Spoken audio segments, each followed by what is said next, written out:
नमस्कार, व्योम टीवी के पेज पर मैं उमेश श्रीमान आपका स्वागत करता हूं। फरवरी माह का शुभारंभ होने के साथ श्रीमान इतना तो जय है कि नगर निगम में सरगर्मी बढ़ी है।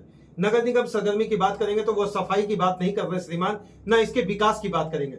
2020 से अधर में लटका आखिर नगर निगम, नगर पंचायत और नगर परिषद का चुनाव किन कारणों से आज उपेक्षित।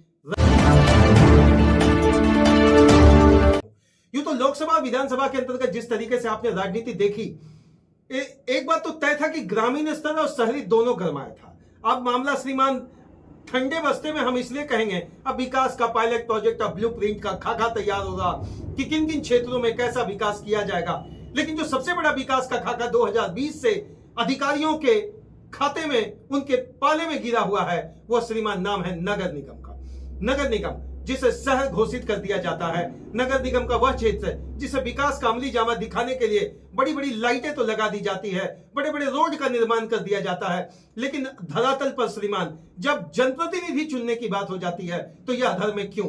जी हां, आप जानना चाहेंगे 2020 से 2025 का यह जो सफर प्रारंभ हो गया, एक कार्यकाल श्रीमान यूं कहें कि नगर निगम में जनप्रतिनिधि चुनने का जो कार्यकाल था, ठंडे बस्ते में रख दिया गया था ओबीसी आरक्षण के नाम पर। ओबीसी आरक्षण का नाम चंद निकायों में यह सीट रिजर्व करने की बात रखी गई थी कि कुछ ऐसे क्षेत्र होंगे जहां जनसंख्या के आधार पर अगर ओबीसी का जनसंख्या अधिक हुआ तो जनगणना के माध्यम से वहां सीटों को रिजर्व किया जाएगा।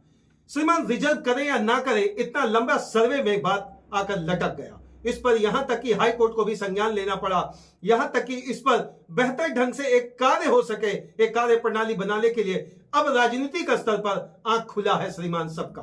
अब चुनाव जिस तरह से बढ़ा है, सरगर्मियां बढ़ी है, और इस सरगर्मी के अंतर्गत जो बात आकर टिका है कि अब क्या पार्टी क्या सोच रही है, क्या चुनाव दलगत होगा या क्या चुनाव उसी तरीके से होगा जैसे आम आदमी कहीं से किसी वक्त खड़ा हो सकता है। श्रीमान हां, इसमें जब नगर निगम की बात करेंगे, नगर परिषद की बात करेंगे और नगर पंचायत की बात करेंगे, तीन तरह का स्लैब में इसको डिफाइन करके बांटा गया है। लेकिन जो बात सबसे बड़ी बात आती है कि आखिर पूरा झारखंड के अंतर्गत यह लटका रहने से क्या विकास हुआ या नहीं हुआ, इतना तो मैं पूरी तरह से पुष्टि नहीं कर सकता। लेकिन बिना जनप्रतिनिधि का आम जनता किसके पास जाकर अपनी बात रखेगा, किन समस्याओं को लाकर रखेगा और किस पदाधिकारी के पास रखेगा। श्रीमान आपको पता है अफसरसारी का क्या परिभाषा है झारखंड में।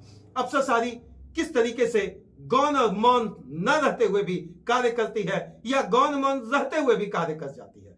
सीधा बात आना है, सीधा बात जानना है आपको, चुनाव होगा कि नहीं। श्रीमान आयास और कयास ऐसा लगाया जा रहा है कि अप्रैल के आसपास, 15 से 20 अप्रैल के आसपास चुनाव शायद हो सकता है। राज्यपाल साहब की मंजूरी मिलने के बाद श्रीमान बोला था ट्रिपल टेस्ट का जो ओबीसी का रिजर्वेशन फॉर्मूला था वो भी धरातल पर पूरी तरह से करीब करीब हो चुका है। अब भीतर खाने अगर किसी अफसर साहब को आप कॉल कर पूछे तो जरूर वो कहेंगे कि श्रीमान इन दिनों चुनाव की सरगर्मियों में हम लोग व्यस्त हैं। खासकर ब्लॉक स्तर के जितने भी अधिकारी हैं या जिला स्तर के चुनाव से जुड़े हुए जितने भी अधिकारी हैं या उनके कर्मचारी या अधीनस्थ कर्मचारी, सभी के मन में जुबान श्रीमान एक बात चल रहा है, क्या अप्रैल में चुनाव होगा। उससे बड़ा जो चल रहा है श्रीमान, कहां होगा विकास और कैसे होगा, ये तो बात की बात है। पहले तो जनप्रतिनिधियों के हार्ट बीट बढ़ा हुआ है, जनप्रतिनिधियों के अंतर्गत एक खलबलाहट सी बढ़ी हुई है कि श्रीमान क्या इस बार भी चुनाव होगा या नहीं। हर बार 2020 गया, 21 गया, 22 गया, कोरोना काल का हवाला देते हुए श्रीमान 23 और 24 का भी सफर पार हो गया। 24 में बढ़िया चुनाव लोकसभा था, छोटा चुनाव श्रीमान विधानसभा था, यूं कहें ये भी बड़ा ही चुनाव था। ये चुनाव तो रुका नहीं, लेकिन जो रुका रह गया वह नगर परिषद, नगर निगम का। अब जो राज्यपाल साहब की मंजूरी मिली है, इसके बाद से इतना है कि चुनाव आयोग पर सबकी निगाहें टिकी हुई है।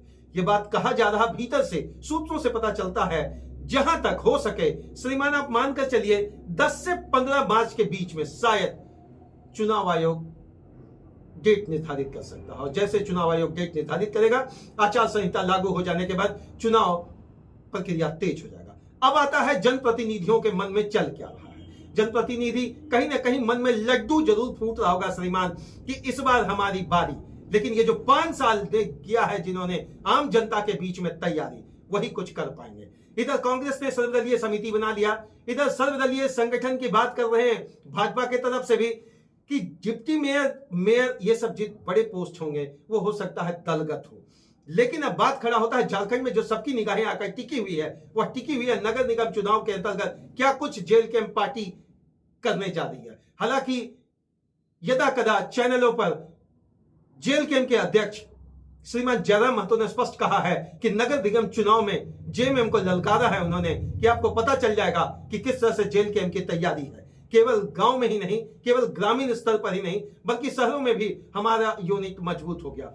अब तो जयराम जी आपको सब्र थोड़ा रखना पड़ेगा, क्योंकि जिस तरीके से आपका चुनावी समीकरण कहीं ना कहीं भीतर खाने फेल किया, कहीं नगर निगम का यह चुनाव है, नगर परिषद का चुनाव है और नगर पंचायत का चुनाव है। जेल कैंप कितनी सीटें निकाल पाएगा, कितने जगहों से वार्ड मेंबर चुन पाएगा, यह तो थोड़ा सब्र इसलिए हम कहेंगे क्योंकि सभी राजनीतिक पार्टियों का शहरी क्षेत्र में एक जमावड़ा होता है, एक अपना पखवाड़ा होता है, एक अपना वोट बैंक होता है, और इस वोट बैंक को खिसकाना बहुत बड़ी चुनौती होगी। बहुत बहुत धन्यवाद। व्योम टीवी के पेज पर श्रीमान चुनावी सरगर्मियां आपको नगर निगम से भी मैं रूबरू करवाता रहूंगा। इतना तो तय है कि मार्च में होने जा रहा अधिसूचना पूरी तरह से क्लियर, और चुनावी प्रक्रिया हो सकता है अप्रैल में प्रारंभ, और 20 से 25 तारीख के अंतर्गत मिल सकते हैं आपको अपने क्षेत्र के वार्ड सदस्य या फिर डिप्टी मेयर या मेयर। बहुत बहुत धन्यवाद। नगर निगम चुनाव अति आवश्यक है, क्योंकि विकास की परिपाटी के लिए जनप्रतिनिधि के बिना जिस तरह से अधूरा समझा जाता है, जनप्रतिनिधि के दरवाजे पर पहुंचकर एक आम आदमी जिस तरीके से अपनी बात को पहुंचा सकता है, क्या आपको लगता है अफसर के पास इतना आसान होगा? जोहार झारखंड। बहुत बहुत धन्यवाद आप सभी का। इतना तो तय है, चुनाव होना इस बार करीब करीब फिक्स है। तब तक के लिए आप सुख सक्षमता के साथ नगर में रहने वाले लोग तैयारी करें इस बार किन की।